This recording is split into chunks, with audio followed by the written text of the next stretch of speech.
Y'all know what's going on. It's time for another episode of Doing Time with Joe. I'm your host, Joe Baker. Welcome to the show, y'all. Look here. Everything is working out the way Patricia and Kenny planned it, right? Kenny's running things and money is still flowing all over the South, but he still has these plans, right, to expand. So he's talking to his suppliers and all this and that. His suppliers now, you feel what I'm saying? And working this thing out, right? And he's amping it up in ways that Ray would have been more subtle about. See, when you're running a business, you scale up according to what you can absorb, right? You got to have customers. You got to make sure the market is there. You just don't buy the stuff and hope that somebody buys it. That's not how it works. A real businessman, a real dope boy, make sure that the numbers make sense. You got to calculate all the risk and the reward. And see, Kenny, he hadn't learned that lesson yet.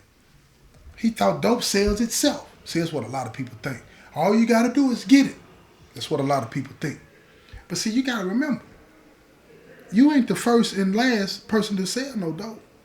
You don't have some novel idea that's going to separate you from everybody else. Yeah, you may have a product that might be a little bit better than this person or that person, but what you have to realize is this. You got to make sure that what you got is something that it's not going to interfere with what somebody else is already doing or might be doing, right?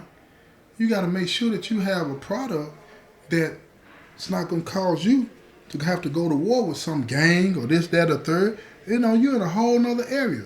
Being in the South is one thing where people know you. Now you're going out west somewhere where don't nobody know you. So now what do?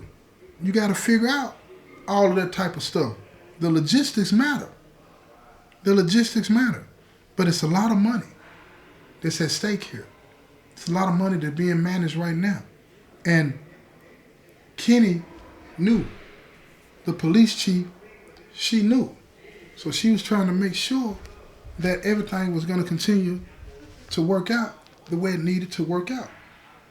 But anybody can't be a dope boy. A lot of people think you can. Nah, that's not the way it works.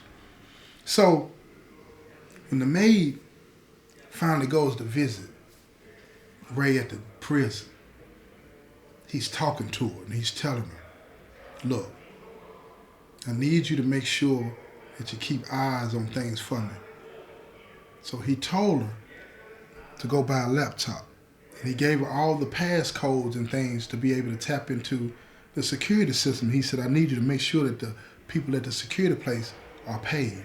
I need you to go down there and tell them you come down there for me, right? And you're going to be the one that's going to be paying them now, right? Even though the money is automatically going to them, just let them know it's you so they'll be open to helping you when I might need something else, right? She said, no problem. And she said that, you know, she's been hearing, she hadn't been back by the house since he slapped her and told her don't come back. But she said she's been hearing that Kenny's been spending a lot of time at the house, day and night. And he said he had been hearing the same things, right? See, when you're in the penitentiary, that don't mean you don't hear and see what's going on, right? You got other people's eyes and other people's ears, so you know what's going on if you want to know. So he knew something was amiss here.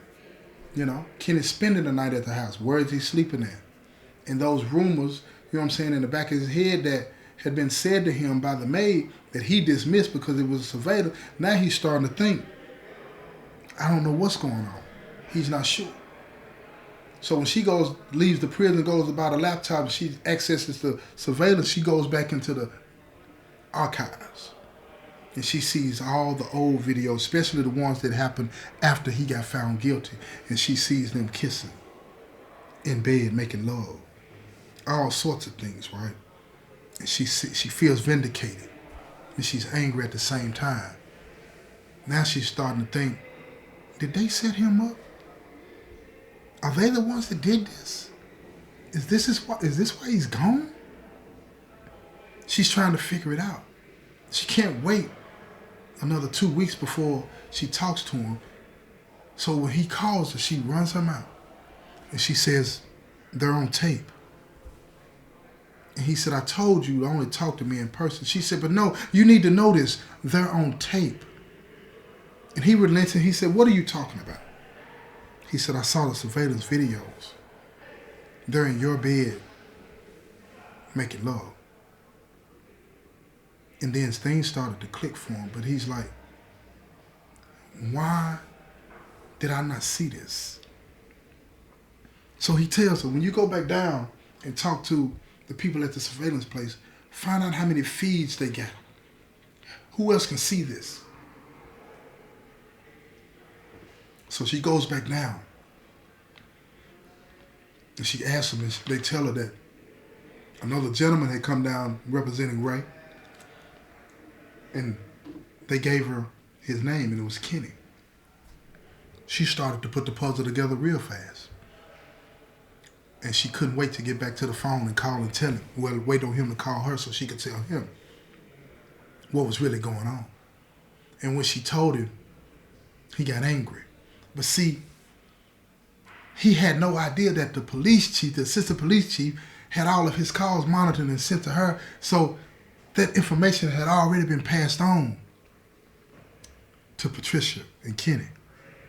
They knew that the maid knew, and that she had told Ray what was going on. So mysteriously, out of the blue, she's restricted from going to visit him and can't even call and talk to him on the phone. They can't talk anymore. And he's filing grievances. And here you file a grievance when something happens to you that don't make no sense, and try to find out what's going on. That's the only way we can do it. And nobody's responding. They use security as the reason to stop everything because he's under surveillance. But now he's getting upset because he sees that he's been played. He don't know how, but he realizes he's been played, and he's given the keys of the kingdom to the person that's sleeping with his wife that he trusted more than anybody, and then his wife. On top of, he wondered, is she a part of this? Or is she being played by Kenny? Which one is it? He has no clue. He can't understand what's going on. How did this happen? How did this happen? So as he tries to figure it out, he's not sleeping at night. He's not eating. But she's still answering the phone. She's still coming to visit, and he's still playing his role as if everything is cool. She knows it's not cool. She's playing her role, and both of them are sitting at the table looking at each other, waiting and wondering when the other was going to drop the hammer. But they don't.